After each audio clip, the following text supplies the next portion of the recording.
수차에 걸쳐서 말씀을 하지만 이 보험을 내가 가입할 거냐 말 거냐는 어떤 기준을 가지고서 고려를 해라? 손실의 심각성 크냐 작냐? 발생 가능성 높냐 낮냐? 가성비, 가격 대비 성능, 받아들일 만하냐? 이 세 가지를 같이 고려하셔 갖고서 보험료 배분을 하셔야 된다.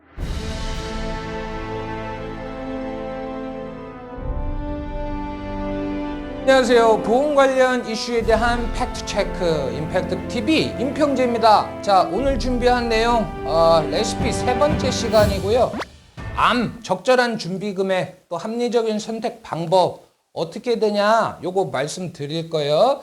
첫 번째 시간에는 제가 보장 분석이 왜 필요한지 말씀을 드렸고, 두 번째는 여러 가지 보험들 중에서 우선적으로 가입해야 되는 것들이 뭔지를 말씀을 드렸다라면, 오늘서부터는 주요 담보들을 어느 정도 보험으로 준비하는 게 맞는지, 그리고 어떤 특약들이 있고 어떻게 구성하는 게 맞는지를 제가 설명을 드릴 겁니다.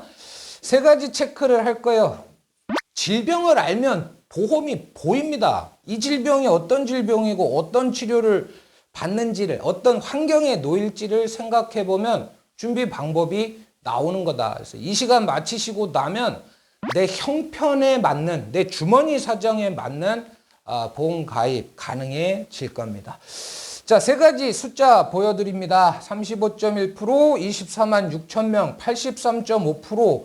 이 숫자는 35.1%는 뭐냐? 80까지 생존했을 때 우리나라에서 암에 걸릴 확률입니다. 3명 중 1명은 암에 걸린다. 24만 6,800명, 2018년 한 해 동안 새롭게 암 진단을 받으신 분들의 숫자인 거예요. 83.5%는 암 진단 후 1년 이내에 실직할 확률이다. 이 숫자의 의미를 정리하면 어떻게 되겠습니까? 암은 발생 확률이 높다. 첫 번째. 두 번째, 걸리면 치명적인 손실을 야기하는 위험한 질병이다. 그럼 어떻게 해야 되겠어요? 보험 가입할 때 최우선적으로 고려해야 되는 항목인 거예요. 근데 문제는 뭐냐면, 좋다, 암 위험한 거 알겠어. 그러면 얼마 정도 준비해 두는 게 좋은 거냐? 설계사들마다 설명이 다 달라요. 어떤 사람들은 1억도 부족하다, 진단비가, 이렇게 얘기하고, 어떤 사람들은 장난하냐, 진단비는 보너스다, 실손해서 치료비 다 나온다, 이렇게 주장하시는 분들도 계시는데, 제 생각은 둘 다 반은 맞고 반은 틀리다. 왜 그러냐면, 내가 어떤 암에 언제 걸리느냐에 따라서 치료비가 천차만별이거든요. 1억이 넘게 들어갈 수도 있는 거고, 진짜 돈이 하나도 안 들어갈 수도 있는 거예요. 그러면 제 생각은 암에 대한 가입 금액을 준비할 때 고려해야 될 게 뭐냐? 두 가지라고 봐요. 어떤 치료를 받게 될 것인지, 그 다음에 치료에 전념해야 되는 기간 동안에 우리 가족이 뭐 6개월이든 1년이든 예비자금으로 쓸 수 있는, 써야 되는 돈의 규모가 어느 정도인지를 알고 요거를 감안해서 가입을 하시면 되는 거다. 그게 팩트인 거예요. 자, 암에 걸렸어요. 이제 치료를 받아야 되는데, 치료 방법은 크게 세 가지입니다. 수술, 약물, 항암 방사선, 빛. 예? 근데 요 세 가지는 있잖아요. 정형화된 뭔가 치료 방법이 있는 건 아니래요. 예를 들어서 수술을 받고 나도 재발할 수가 있기 때문에 항암 약물을 투여하게 되는 거고, 방사선을 쬐서 재발을 막는 경우. 또 수술을 하려고 봤더니 전이가 많이 돼갖고 못하게 되는 경우에는 약물이라든가 방사선을 먼저 치료를 하면서 세포를 좀 줄여갖고, 암세포 줄여갖고 그 다음에 수술하는 경우가 또 많이 있대요. 그러니까 이 세 가지는 따로 노는 것이 아니라 어떻게 원활한 치료를 위해서 상호 보완적으로 작용을 하는 부분이다.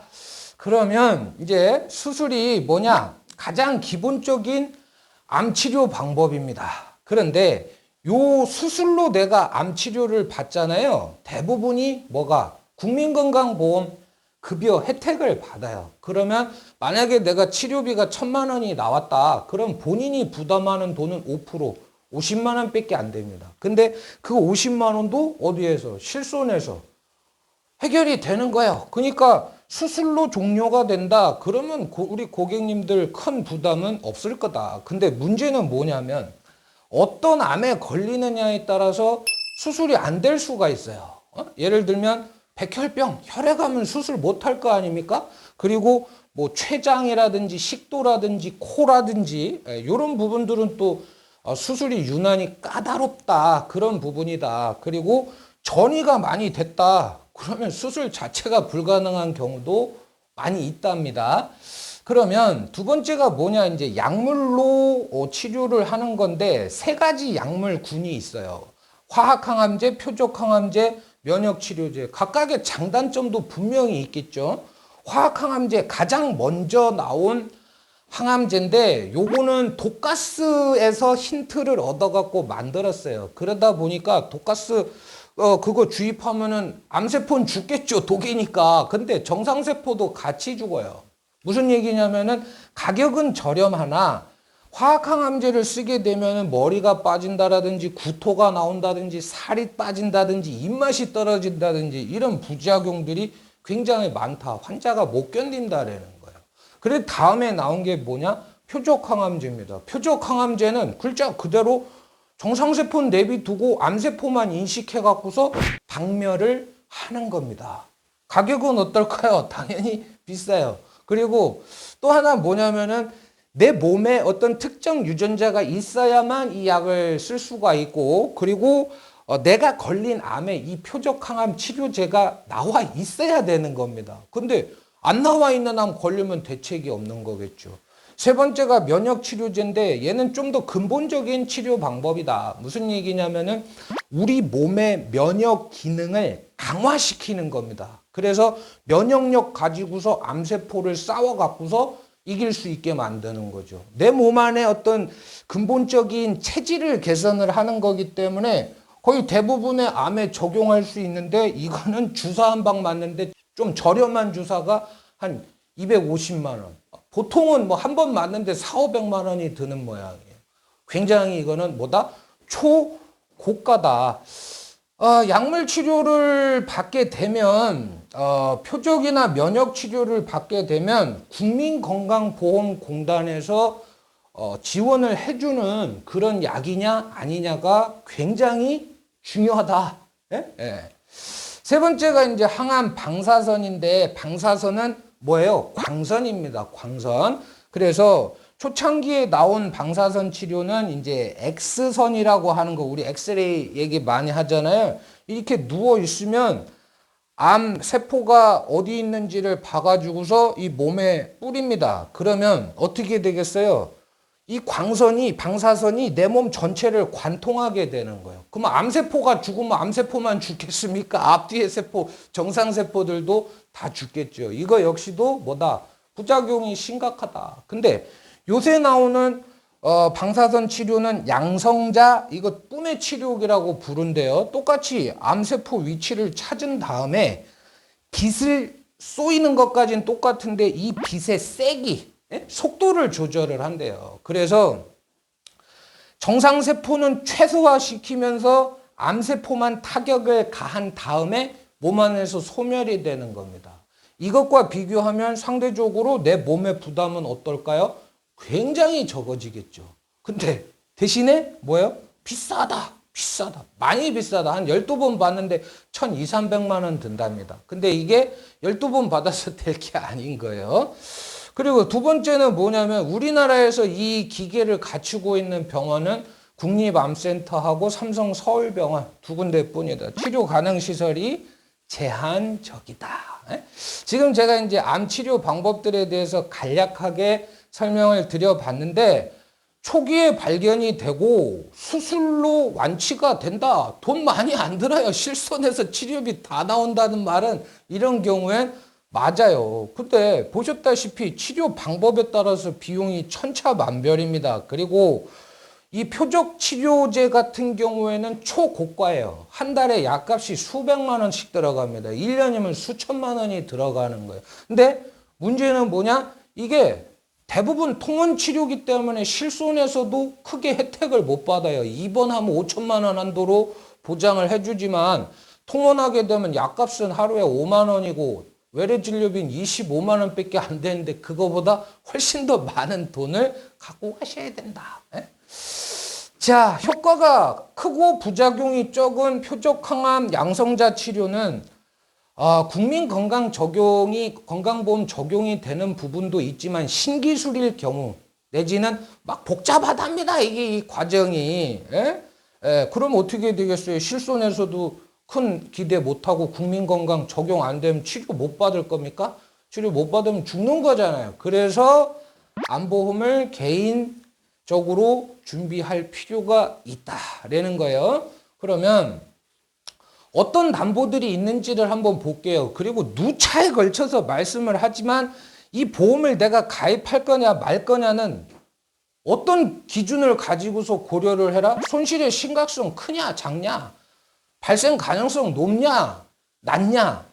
가성비, 가격 대비 성능, 받아들일만 하냐? 이 세 가지를 같이 고려하셔 갖고서 보험료 배분을 하셔야 된다. 자, 우선 진단비가 있고요. 암 수술비가 있고 암 입원 통원비가 있고 항암 방사선 치료비가 있고 표적 항암, 표적 양성자 치료 이런 것들이 지금 나와 있어요. 제일 기본이 되는 거는 진단비고 일반암 진단비가 제일 기본이 되는 겁니다. 일반암 진단비를 가입하시게 되면 유사암 4가지 있죠. 뭐 갑상선암, 기타 피부암, 경계성 종양, 제자리암 이거 말고 뭐 유방암이든 자궁암이든 요새 나오는 암들은 다 일반암으로 진단과 동시에 가입 금액이 지급되고 있다. 고액암은 보통 이제 5가지 암을 얘기를 하는데 발생 확률은 낮은 편입니다. 그 다음에 이제 선택암은 예를 들어서 뭐 대장암이든 폐암이든 위암이든 우리가 걱정하는 특정 암이 있다라면은 요것만 따로 추가를 하실 수가 있어요. 유사암 제가 말씀드렸고. 자, 그러면 요런 그 담보들의 비용이 어느 정도 되는지를 제가 보여드리겠습니다. 우선은 요거는 이제 21년 7월 기준이고 35살 건강한 사무직 남성을 무해지 보험으로 설계를 한 거고요. 요거는 제가 특별히 이 회사를 선택한 이유는 뭐 없어요. 그냥 자료 만들 때 이 회사 전산이 열려 있어 갖고 쓴 겁니다. 별 의미 없어요. 자, 우선은 35세 남자 기준으로 일반암 진단비 1,000만 원을 20년 납 90세 만기로 갖고 가니까 보험료가 12,910원입니다. 12,910원이에요. 같은 금액을 유사암 진단비로 1,000만 원 준비를 하니까 10분의 1로 떨어집니다. 1,300원이에요. 고액암 치료비 1,930원입니다. 여기서 말하는 고액암 뭐 뼈암, 뇌암, 그 다음에 혈액암, 식도암, 췌장암인데 6분의 1 정도의 발생 확률, 일반암 대비해서 6분의 1 정도의 발생 확률이 있는 질병이 아닙니다. 그래서 전 이거 안 넣어드려요. 일반암 진단비를 높이는 게 낫고 유사암 진단비 넣어드립니다. 하지만 목숨은 걸지 않습니다. 유사암 진단비의 핵심인 갑상선암 진단비가 있거든요. 5년 생존율이 100%입니다. 100%. 갑상선암 걸리게 되면 암에 안 걸린 건강하신 분들보다 오히려 더 오래 살아요. 통계가 그렇게 나오고 있습니다. 넣어는 드리나 목숨은 걸지 않는다. 자, 그 다음에 뭐 입원비라든지 수술비가 있는데 수술비 1,000만 원 가입한 거 보니까 얼마예요? 진단비보다 더 비싸요. 가성비 저는 떨어진다라고 봅니다. 물론 얘는 할 때마다 준다라는 장점은 있으나 이게 만약에 진단비보다 저렴하다 그러면 얼른 가입을 하겠는데 오히려 진단비보다 높아진 상태고 입원 일당이라든지 뭐 통원 일당이라든지 암 통원 요새 뭐 유튜브에서 많이 광고들 하는데 상급 종합병원에서 직접적인 치료를 목적으로 통원하는 거는 1년에 서너 차례밖에 안 됩니다. 그 점을 염두에 두셔야 되고 입원은 요새 잘 시켜주지도 않아요. 가성비 떨어진다.